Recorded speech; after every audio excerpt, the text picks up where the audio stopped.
It's cold in San Diego, my friends, but it's a lot warmer when you have a brand new path. In fact, 3 brand new paths here in the backyard. So let me take you on a little journey. You're coming into the backyard.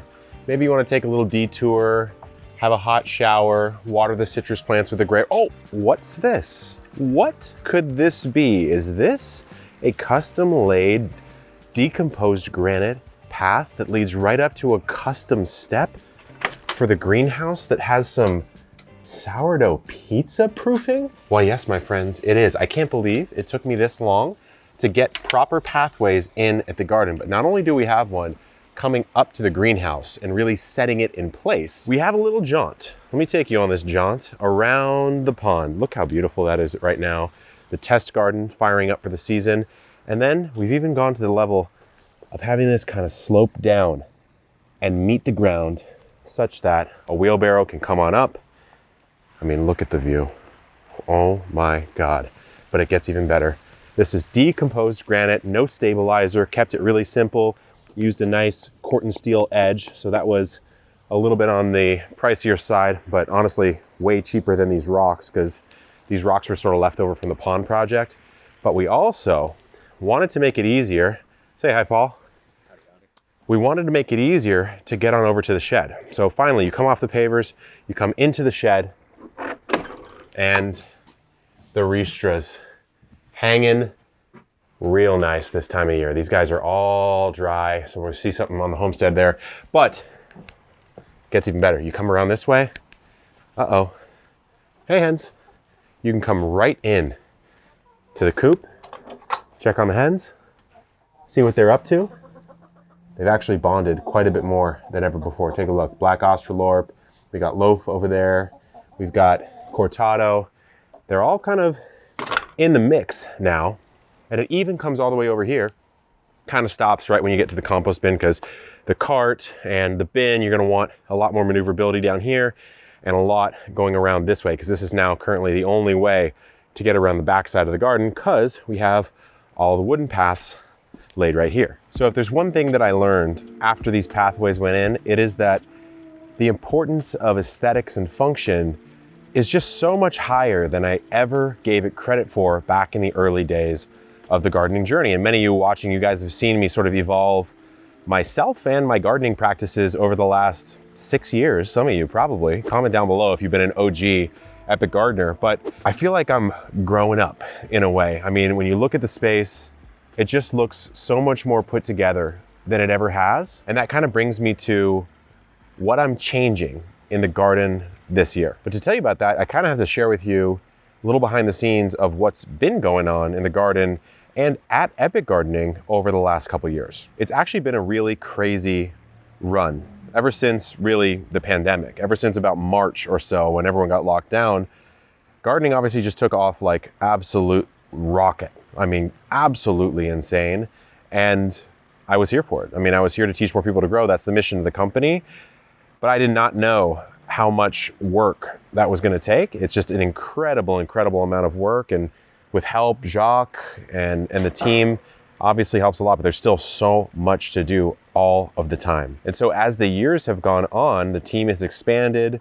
We have about 80 people on the team now with the warehouse at Botanical Interests in Colorado. There's just so much going on that it is hard sometimes to stop and enjoy the process or just get back to the original reason of why I got into gardening, which was to get myself out of the house, to get myself in nature, and to reconnect to the natural processes of being a human being on Earth. It's just chilling out, growing stuff, harvesting that stuff, eating it, sharing it with family and friends.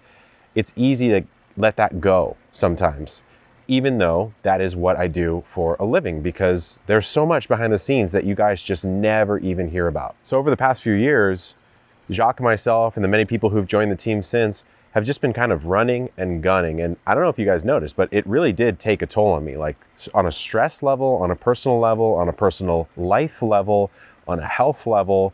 I think there was a point in time when I was about 259.5 pounds, which is shocking because I always said I would never let myself get to certain weights just because of things that have happened in my family, my dad passed away in an accident when I was young, but it was exacerbated by his health conditions.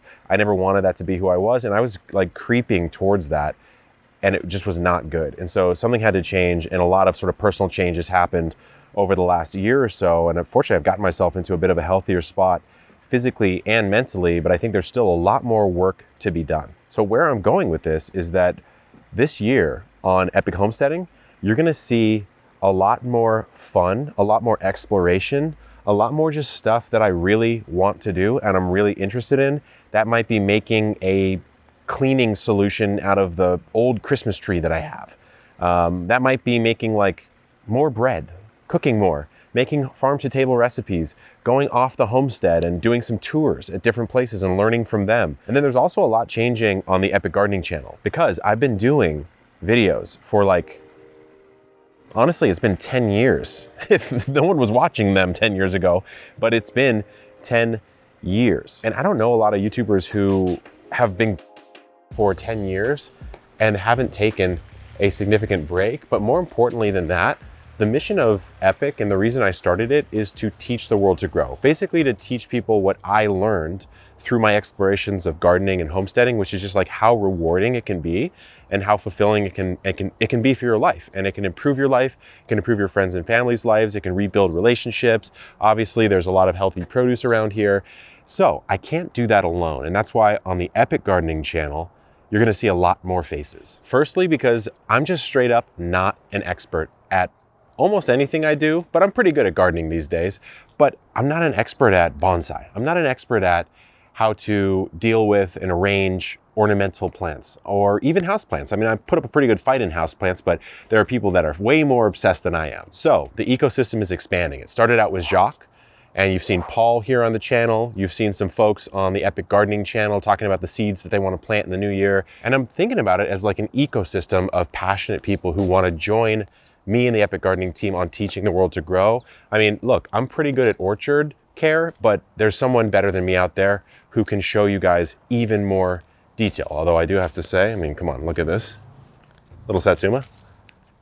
Not too bad. Maybe I'll stick to the citrus videos. All that being said, you're gonna see me quite a bit still, and you might even see more of me in a certain fashion, but you're gonna see a lot of new faces on the channel, and you're gonna see a lot of cool new experimental stuff that I hope you'll give us the chance to make some incredible content for you. And I hope you'll give some of these new folks a chance, because I'm trying to build something that I just can't do it alone anymore. And it's taking a toll even on the business. You know, I have employees, and what if they get hit by, what if I get hit by a bus? Like I can't support the team if I'm in the hospital or not on this earth. And so we have to come up with ways to expand the universe, expand the ecosystem. And I think it's gonna be really, really cool. So that's some of the changes that you're gonna see, mostly on the Epic Gardening channel, but there'll be a little bit on Epic Homesteading, but this is really sort of my personal channel, my exploration of the homestead. And speaking of the homestead, let me show you a couple things that we've got going on. First off, the artichoke are coming back in. It's January, and they're actually bigger than I've ever seen them in January. So we should have probably the most prolific artichoke crop we've ever had. But what I'm most excited about in this little corner is the bougainvillea. We used the same trellis system that we used for the grapes, but we just modified it by making these cross lines, and we did a bit of a crossing pattern up there as well, and sort of spread it out. So this year, this spring, when it really starts to climb, this is one of those orange bougainvilleas. It should be beautiful. This is my new innovation for garlic pest prevention. It's pretty heavy duty chicken wire. It's not the craziest, but it doesn't need to be. You can see I got all my garlic in. Some of it's actually peeking up out of here.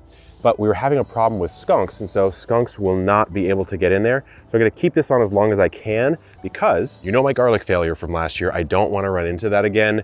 I will do everything I can to baby my garlic. Over here in the orchard, we've done a lot of extreme pruning. So this is the yellow long neck fig. It was dormant, so it was a good time to prune it.